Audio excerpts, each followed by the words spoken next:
America को अगर देखा जाए, अमेरिका की बालादस्ती को अगर देखा जाए, अमेरिका की जो वो साख है उसको अगर देखा जाए, तो अमेरिका हार कबूल करने के लिए भी एक नैरेटिव अपनी जीत का बनाएगा।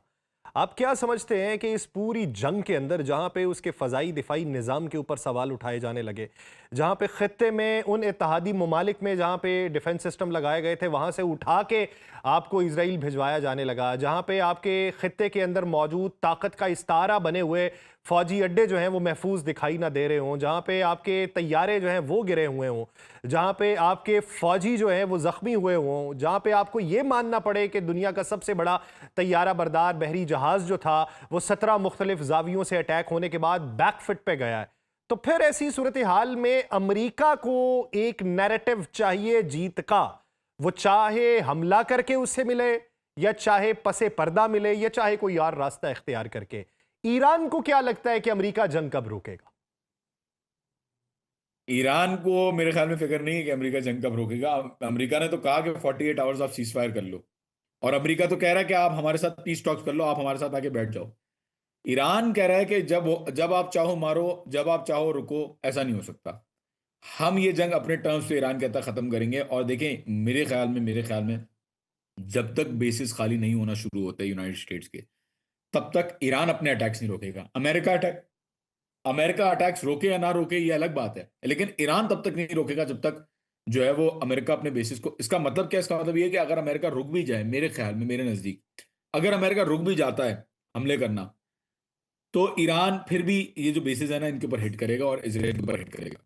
ये मेरा मानना है, जब तक ये खाली नहीं कर देते। अच्छा, फिर यहाँ तो पे मेरा एक लेट्स सी, सवाल टाइम विल ये है टेल। कि लेकिन जहां जहां पे क्या बेसिस दिखाएंगे अपनी मौजूद आर्मी? हैं, उन उन ममालिक के अमेरिका के साथ म्यूचुअल इंटरेस्ट भी मौजूद है।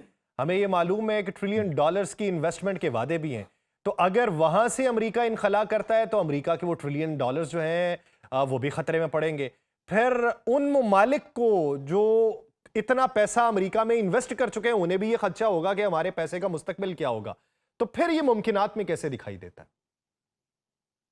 देखें, असल में तो अरब ममालिक की अपनी कोई, माजरत के साथ, उनकी अपनी कोई सॉवरेंटी नहीं है सिवाय चंद मुल्कों के। हम्म। कतर के पास थोड़ी बहुत है, ओमान के पास सॉवरेंटी है, यमन के अंदर जो होती है वो सॉवरेन है। बाकी जितने भी ममालिक हैं, उन्होंने अपनी बादशाहतें बचाने के लिए अपने आप को पूरा कॉम्प्रोमाइज कर दिया है। यूनाइटेड स्टेट्स को इतना मोहब्बत, इतनी सपोर्ट है कि सऊदी अरब जैसा बड़ा मुल्क, हम कहते हैं ना सऊदी अरब बड़ा पावर है मिडल ईस्ट के अंदर, सऊदी अरब के मोहम्मद बिन सलमान की इतनी गंदी जो है अल्फाज इस्तेमाल करना ट्रम्प की तरफ से, इतनी इतने इतना इतनी जिल्लत आमेज जो है वो बात करना, मैं बात भी बयान नहीं कर सकता कि उसने क्या बात बोली है, हम्म। आपको बेहतर पता है। तो इस तरीके से पब्लिकली, और किसी अपनी आवाम को नहीं, वो अरबी जो आई हुई थी डेलीगेशन, उसको कह रहा था। तो इतनी बुरी जबान यूज करना, उसके बावजूद अरब ममालिक ने एक, पहले चले मीनाब की बच्चियां शहीद हुई, आपने अमेरिका को एक अल्फाज उसका कंडेमनेशन का नहीं दिया। अब आपको इतना बेइज्जती कर रहा है, तो मुझे लग रहा था कि कोई ना कोई, अगर वाकई सॉवरेंटी है ना, थोड़ी बहुत अपनी ऑटोनॉमी है, तो कोई ना कोई स्टेटमेंट जरूर दे देगा। वो जमाने गए जब शाह फैसल ने, जब जो इतने बड़े बड़े, देखें इनके पास भी बड़े अच्छे अच्छे लोग रहे हैं, लेकिन उन अच्छे लोगों के साथ क्या होता है? मार दिया जाता है उनको। आप देख लें कजाफी के साथ क्या हुआ, आप देख लें जुल्फिकार अली भुट्टो पाकिस्तान में, हमारे जो पाकिस्तान में थे प्राइम मिनिस्टर, उनके साथ क्या हुआ। तो अमेरिका जो है वो रेजिस्टेंस बर्दाश्त नहीं करता, जहां उसको नजर आता है कि मेरे खिलाफ काम हो रहा है, वो जो है वो सिस्टम चेंज करने की कोशिश करना शुरू कर देता है। और अरब ममालिक तो बहुत ज्यादा वल्नरेबल है। पाकिस्तान फिर भी प्रेशर्स बर्दाश्त कर सकता है यूएस की किसी हद तक। अरब ममालिक तो कोई प्रेशर जो है वो बर्दाश्त नहीं कर सकते, उनके पास कोई सॉवरेंटी नहीं है। अच्छा, मेरा एक सवाल ये कि इस जंग में जो किसी तरफ के फरीक भी नहीं हैं, अ, बहुत से ऐसे ममालिक हैं जो ना तो ईरान के साथ हैं ना अमेरिका के साथ हैं, जिनका इस खत्ते से भी लेना देना नहीं है, लेकिन इस जंग के मुतासरीन में से वो ज़रूर हैं। ना उन्होंने अमेरिका का साथ दे के कोई गलती की, ना ईरान के साथ रह के कोई यकजहती की। अब जब वो मुतासरीन में से हैं, तो फिर उनके बारे में जो उनका जो मुस्तकबिल है, उसकी जिम्मेदारी किसके ऊपर आयद होगी? मैं तो कहता हूं कि ईरान ने बड़ा अच्छा काम किया कि मुफ्त में पूरी जिम्मेदारी इन सारे न्यूट्रल ममालिक की जो है वो अपने कंधों पे कैरी की हुई है। ईरान अगर हट जाए, ईरान को अगर खत्म कर दिया जाए और ईरान ना लड़े, तो इसराइल पूरे खत्ते के ऊपर कब्जा कर लेगा। हर कश्ती के ऊपर इसराइली झंडा लगा हुआ होगा और वहां से पैसे जो है वो ले रहा होगा।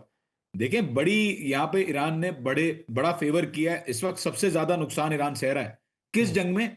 हम्म। उस जंग में जो शैतानी पावर्स के खिलाफ हो रही है, बड़े बड़े बड़े बड़े पावर्स के खिलाफ हो रही है, जिन्होंने पूरे रीजन्स के अंदर अपने मुल्क के आप बाहर जाके देखें, वहां से अमेरिका से अगर बाहर देखें तो पूरी दुनिया में 94 जगहों पे इन्होंने 94 ममालिक के अंदर इंटरवेंशन किए हैं। जगह जगह इन्होंने बमबारी की है, मुल्कों को खाक बना दिया है। लिबिया इस वक्त खाक बना हुआ है। इराक इसके अंदर इस वक्त डिस्टेबलाइज्ड है। अफगानिस्तान के अंदर इस वक्त वो लोग बैठे हुए हैं जो जिनको ये दुश्मन समझ रहे थे, वो आके बैठ गए हैं। तो आई थिंक कि इनका जो जो इनकी बदमाशी और जो इनका दबदबा है, एक बदमाश को फ्री हैंड नहीं देना चाहिए, उसको लीश पे रखना चाहिए, उसको दिखाना चाहिए कि कोई खड़ा हो सकता है। और ईरान ने जो काम किया, मेरे ख्याल में ये न्यूट्रल ममालिक का, भले मैं कहता हूं 200 रुपए और बढ़ जाए पेट्रोल, मैं कहता हूं बढ़ जाए, इस बात पे कॉम्प्रोमाइज नहीं करना चाहिए कि किसी तरीके से बदमाश को बदमाशी करने दी जाए। अच्छा, ये बताइए कि जंग खत्म होती है तो फिर फॉरेन पॉलिसी जो है वो ईरान की वो किस हद तक तरतीब या तब्दील होती देखते हैं? क्योंकि बहुत सारे ममालिक के साथ ईरान का ताल्लुक बहुत अच्छा था। इस जंग के नतीजे में बहुत सारे ममालिक के बहुत सारे जो रुख हैं वो खुल के सामने आए हैं। तो फिर किस से ताल्लुक मजबूत होगा, किस से कता कलामी होगी, या किस से जो है बात वो किसी और तर्ज पे की जाएगी? यूएई और बहरीन को मैं बड़े बुरी बुरी उसमें देखता हूँ, बुरी पोजीशन में देखता हूँ जंग के बाद। हम्म। बाकी Qatar, Saudi Arabia, Pakistan, Türkiye, Iran, China, Russia, ये सारी पावर्स मैं देखता हूं कि मिल के एक बड़ा सिक्योरिटी ब्लॉक बनाएंगे इस हम्म। पूरे खत्ते के अंदर। और मुझे लगता है कि फॉरेन पॉलिसी अब इसी रीजन के अंदर, जिस तरीके से यूरोपियन यूनियन काम कर रही है, इसी रीजन के अंदर ये दरवाजा भी खुल जाएगा कि मुल्क आपस में फ्री ट्रेड एग्रीमेंट्स कर सकें, फॉर एग्जांपल इकोनॉमिक यूनियंस बना सकें, फॉर एग्जांपल। हम्म। और पाकिस्तान और ईरान के ताल्लुकात तो मैं अच्छे होते हुए देख रहा हूँ। मैं देख रहा हूँ कि गैस पाइपलाइन इंशाल्लाह बन जाएगी, हम्म। और मैं देख रहा हूँ कि शायद तेल की खरीदो फरोख्त भी होना आज़ादी से शुरू हो जाएगी, भले ईरान के साथ ना हो, लेकिन अमेरिका को कोई प्रेशर या आईएमएफ का कोई प्रेशर नहीं रहेगा, मुझे लग रहा है इस जंग के बाद, क्योंकि रीजनल डायनामिक्स जो है वो बहुत ज्यादा चेंज हो जाएंगे। तो मेरी नजर में फ्यूचर बहुत ब्राइट है। खित्ते के जो डायनामिक्स हैं वो काफ़ी ज़्यादा चेंज हो जाएंगे और फॉरेन पॉलिसी जो है वो ईरान की तब्दील होगी, और वो ममालिक जिसके साथ ताल्लुकात माजी में बेहतर हुआ करते थे या मोतदिल हुआ करते थे, वो तब्दील होके किसी ऐसी नहज पे पहुंचेंगे कि दुनिया बरता हैरत में होगी। बहुत शुक्रिया जॉन हुसैन इस हवाले से अपना वक्त देने के लिए।